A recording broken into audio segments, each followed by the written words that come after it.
So, in this video, on my lunch break again, I was going to speak on something that is largely connected to what I talked about in my last video on national liberation, and that is nationalism and the development of revolutionary thought, or just revolutionary development as a whole. And what that largely entails, again, speaking in regards to all of this with America in mind, because I'm an American, but with the contradictions of capitalism becoming ever more and more prevalent, everyone's recognizing said contradictions of capitalism. We are slowly, in this, I guess this is like sort of a sidebar, but the degeneration into fascism is happening at an exponential rate. We have already seen numerous examples, even now, with Trump in his continual sidestepping of constitutional law as well as presidential precedent, with the barring of federal, or not federal, but state courts, the use of the National Guard. So I guess the position we're at now within America is we're in a position now where we have to do something.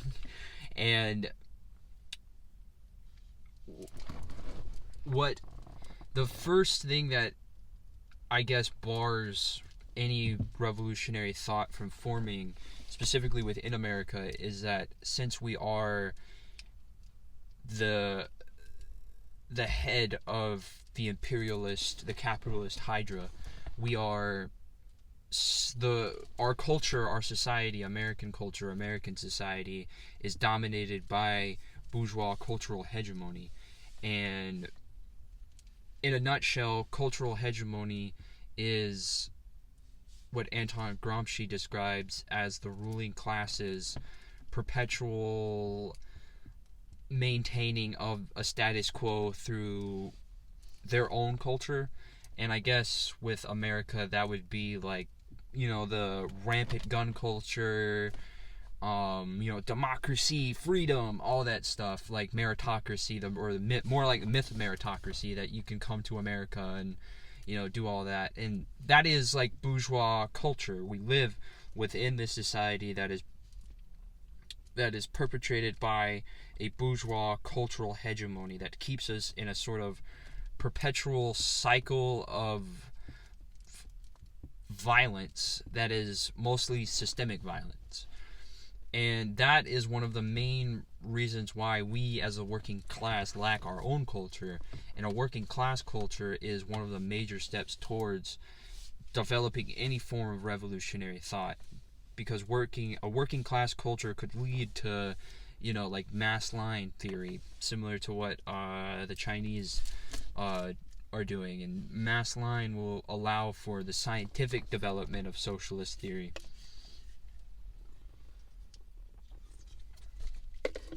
And I guess that mostly pertains to what the second part of what I was going to discuss, and that is how this not bourgeois culture, but how this proletarian culture could be developed. And the Russians, during in the immediate aftermath of the Russian Revolution, tried to do something similar with the proletariat cult, and that was necessarily sort of, I guess, and I hope I'm remembering it correctly, but in a sense, giving the proletariat more of a, I wouldn't necessarily say religious sense, like placing the worker on a religious pedestal, but having that same, I can't really think of the word, so I guess I'll just keep with what I said before. But this glorification of the proletariat cause, and that is what is lacking within America. We don't worship the worker. The worker is in the back of the line. What is worshipped in America is the businessman, the one that makes it to Wall Street and makes it rich. working stocks. And that's not really what meritocracy is. I guess in my sense, that's not really how I view meritocracy. But the second part I wanted to get into more so was the idea of how this sort of proletarian culture could be utilized through nationalism, and how nationalism could be developed by the American working class to simulate a more cohesive proletarian culture, which could primarily come about through coalition building. And coalition building is one of the main problems of the American left in general. As I said before in my last video, the American left resides within a box, and this box is primarily focused on themselves. But also within this box there is this idea of like rampant factionalism, and this rampant factionalism, like in any revolutionary organization throughout all of history, leads to its ultimate disintegration. And that is what we have seen within America. Rampant factionalism and any revolutionary movements have led to its just complete disintegration. And I think that comes about through the inability to recognize these small factors that inhibit the proletariat from evolving or moving forward the revolutionary cause. And that's why I feel like now nationalism, in a sense, could be utilized by revolutionary organizations in America to sort of uplift the working class figures, as well as the working class as a whole, just because the working class within America has been largely forgotten by both sides, Democrat, Republican. And the large majority of working class Americans that are Republican, that support Trump, largely do so out of the fact that they're being pointed towards an enemy that is not the enemy. A large majority of people in the South recognize the fact that they're working these long hours. They don't have access to benefits that provide for their families if something happens to them, provide for their families if any one of them die, or provide for provide for their families in general. These people recognize this fact. They recognize that they're living within a cycle of systemic oppression by the ruling class. But they allow the ruling class to point their anger not towards the ruling class, who is the enemy, but towards illegal immigrants, towards trans people, towards people of color. It is one of the most biggest faults of the American left, is that they allowed for the working class to be utilized as a weapon for fascism. And it's not it's not the first time in history this has been done. You have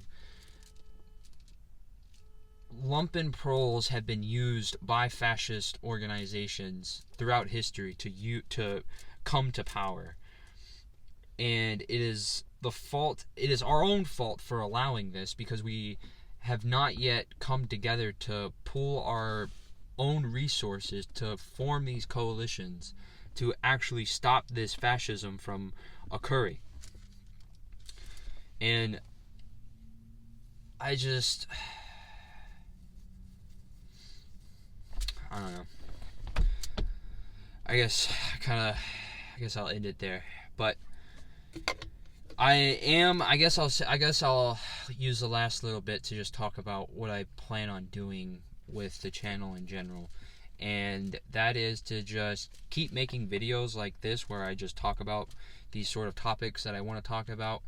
I don't necessarily make scripts for this, just talking off using off the top of my head, so I apologize if I'm not looking at the camera while I'm speaking, or if I'm like, running on tangents. But I am in the process of making a actual more developed video on the Battle of Dien Bien Phu, as well as in a look into French colonial Indochina and the rise of the Vietnamese resistance against French colonial rule in Indochina, as well as the eventual, establishment of Vietnam.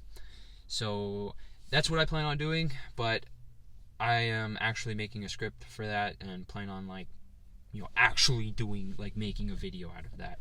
But until then, I'm mostly just going to be doing videos like this in my car, just talking about shit like this. So hope you enjoy all of these types of videos. So I'll see you. And I just wanted to make this, and I'll add this to the video and post.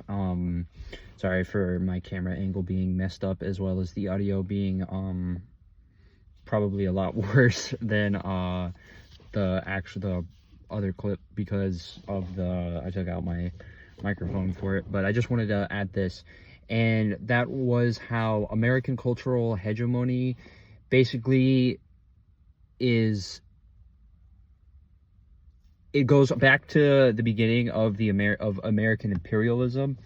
During the beginning of American imperialism, from the Spanish-American War and the acquisition of places like Cuba, Guam, the Philippines from Spain, and for the purpose of exporting this American culture.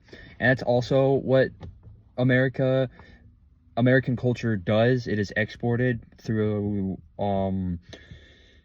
basically cultural imperialism, and that is forcing these countries that are placed under America's dominance through economic or military means, becoming an economic colony, like how Cuba was basically turned into an economic colony of the United States after its acquisition from Spain up until the Cuban Revolution.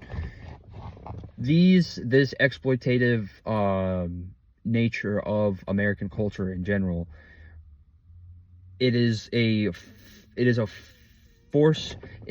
forcing of these developing nations to accept that the American way of life, and that way of life is, as I said before, the myth of democracy, the myth of meritocracy, so on and so forth. As well, and I also wanted to touch on the fact that the current administration's complete lack of regard for the working class in general, and that comes from its tariff policies, Trump's tariff policies, as well as Trump's just general labor policies as well. All of those have just led to a complete lack, of not only class consciousness, but self-consciousness for the working class in general, because the workers don't know their inherent position within society. They don't recognize the importance that they have within society. They place all of that importance onto businessmen, onto capitalists, pretty much. Look at how large and how much people like Elon Musk and Jeff Bezos are regarded by people on the right, as specifically working class people in general. Someone within my family, he is a veteran. He is a working class individual now. He works a regular, normal labor job, and he absolutely adores Elon Musk. And I'm like, it just doesn't make any sense, other than the fact that the working class's lack of culture, lack of any form of society of their own, pretty much, has led to a lack of consciousness of who they are within society, let alone class consciousness. But again, this is I'll add this to the video, probably at the end.